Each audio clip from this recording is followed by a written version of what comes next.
Pour commencer, tu te doutes peut-être que les eaux usées qui arrivent à la station d'épuration contiennent de gros déchets qui doivent être écartés afin d'éviter d'endommager les installations. Les eaux usées passent d'abord à travers une première grille qui retient ces détritus de grande taille. Canettes, bouteilles, branchettes, sachets et autres chiffons. Ce dégrillage grossier permet de collecter tous ces déchets dans un conteneur. L'eau est ensuite relevée par 4 vis d'Archimède jusqu'à la zone de pré-traitement, à partir de laquelle elle pourra s'écouler dans les différents ouvrages de la station d'épuration. À Bastogne, c'est également ici que les eaux excédentaires seront dirigées vers la ligne d'orage. Mais nous verrons tout cela plus tard. Dis, et les déchets de petite taille, il leur arrive quoi? Parce que je te parie qu'ils passent à travers ton dégrillage grossier. Ne t'en fais pas, tout est prévu. Pour extraire les petits détritus, les eaux usées passent ensuite par un dégrillage fin. Une grille de maille plus fine arrête les détritus. Ils sont compactés et une bande transporteuse les déverse dans un conteneur. Et pour les déchets sablonneux ou huileux, on fait comment? Une fois les eaux usées débarrassées des déchets solides, elles transitent par un dessableur-déshuileur longitudinal. Dans cette grande cuve tout en longueur, les sables sont piégés par décantation. Ils tombent et s'agglutinent au fond de la cuve. Ils sont ensuite raclés et évacués par aspiration vers un classificateur à sable. Ils y sont rincés puis séchés. Quant aux graisses et autres matières flottantes, de fines bulles d'air sont injectées dans la cuve pour accélérer leur remontée. C'est la technique par flottation qui est employée ici. Dis donc, ça fait déjà une grande partie de la pollution qui disparaît. C'est vrai.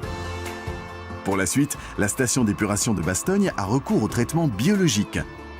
Ces quelques étapes vont achever d'épurer les eaux usées. Et par quoi commence-t-on? Le flux d'eau usée est divisé et transite dans 2 premiers bassins circulaires, les décanteurs primaires.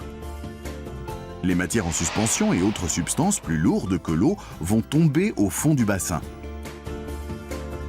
Grâce à sa forme en entonnoir et une racle de fond, les boues sont poussées vers un piège central. Elles y sont aspirées et envoyées vers l'épaississeur. Nous y reviendrons. Ok, plus de matière en suspension et une partie des boues évacuées. Mais il reste encore de la pollution dans l'eau, non?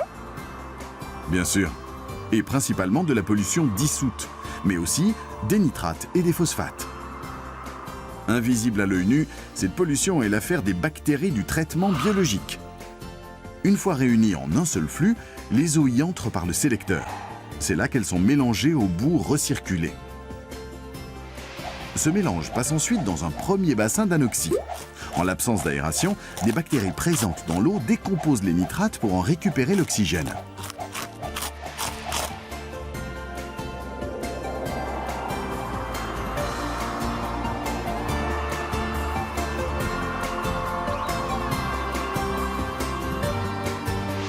Un second bassin d'anoxie a été créé pour permettre d'achever le processus de dégradation des nitrates. Ensuite vient l'aération. De fines bulles d'air sont injectées depuis le fond du bassin. D'autres bactéries entrent alors en action. Stimulées par l'aération, elles se multiplient et ensemble dévorent la pollution dissoute. C'est cela l'épuration par boue activée. Terrible! Et toute la pollution dissoute est mangée par les bactéries? Presque. En réalité, il faudra encore s'occuper des phosphates qui sont en partie consommés par les bactéries, mais pas suffisamment. Ici, on a besoin d'un produit supplémentaire. Ah oui? Pour poursuivre l'élimination des phosphates, on injecte de toutes petites doses de chlorure ferrique. Ce produit fait précipiter les phosphates. Ils se mêlent alors aux boues et sont évacués à partir des boues décantées du clarificateur. Et voilà comment la pollution dissoute est retirée des eaux. Génial! Mais toutes ces bactéries, qu'en fait-on? On ne peut pas non plus les laisser dans l'eau. Tu vas voir. Les eaux chargées des bactéries poursuivent leur chemin vers le clarificateur. Ce bassin est le plus grand jamais construit par l'AIVE avec ses 33 mètres de diamètre. L'eau épurée y est séparée des boues par gravité. Les boues coulent au fond du bassin, d'où elles sont extraites. La plus grosse partie est renvoyée dans le bassin d'aération pour consommer une nouvelle quantité de pollution. Le surplus va rejoindre les boues primaires dans l'épaississeur. À la sortie du clarificateur, l'eau épurée transite par un chenal Venturi dans lequel le débit est mesuré avec précision. Elles sont ensuite renvoyées dans la Wiltz qui coule à proximité. Et voilà, mission accomplie. Pas tout à fait. Tu ne m'as pas dit ce qui arrivait au bout. Oups, tu as raison. Les boues évacuées du décanteur primaire et les boues excédentaires évacuées depuis le clarificateur sont stockées dans un épaississeur. L'eau qu'elles contiennent s'en écoule progressivement. Elles sont de plus en plus concentrées. C'est important pour la suite. La suite? Cela ne suffit donc pas? Eh non, loin de là. Ici à Bastogne, les boues sont même très importantes. Après leur séjour dans l'épaississeur, elles sont envoyées dans le digesteur. Pendant une vingtaine de jours, elles y seront chauffées et remuées pour que leur digestion produise du biogaz qui sera stocké dans le gazomètre. Du biogaz? Tu veux dire que les boues servent à produire de l'énergie? Tout juste, de l'énergie verte grâce à l'épuration. Ce biogaz servira à produire de la chaleur, notamment pour chauffer les locaux de la station d'épuration et le digesteur lui-même.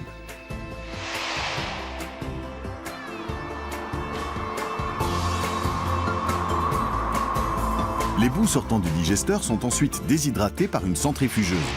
Elles seront valorisées en tant que combustible. Encore de l'énergie.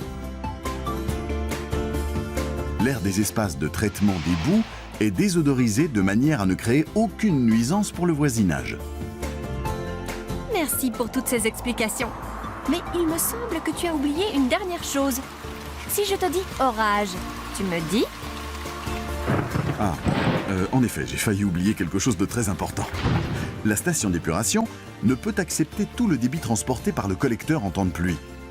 C'est pourquoi elle est équipée d'un limiteur de débit qui permet en cas d'orage ou de forte pluie de contrôler le débit d'eau maximum qui peut être envoyé vers le traitement biologique.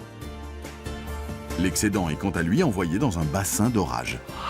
Ce bassin permet de stocker provisoirement les eaux usées en attendant qu'elles puissent être renvoyées vers le traitement biologique. Parfait. Cette fois, je pense que la boucle est bouclée. Tout à fait. Regarde comme les cours d'eau de notre belle province sont propres. Et tout cela grâce aux nombreuses stations d'épuration qui épurent chaque jour des milliers de mètres cubes d'eau usée. Mais n'oublie pas qu'en amont du travail des stations, tu peux faire la différence en tant que citoyen. Utilise l'eau à bon escient et ne jette pas n'importe quoi dans les égouts. Les produits toxiques, les déchets solides, les vidanges d'huile et bien d'autres déchets peuvent endommager les canalisations et la station d'épuration. Les parcs à conteneurs de l'AIVE sont là pour les accueillir. Bien compris, mon capitaine. Je retourne à ma rivière. Quant à toi, cher visiteur, merci pour ton attention et à bientôt.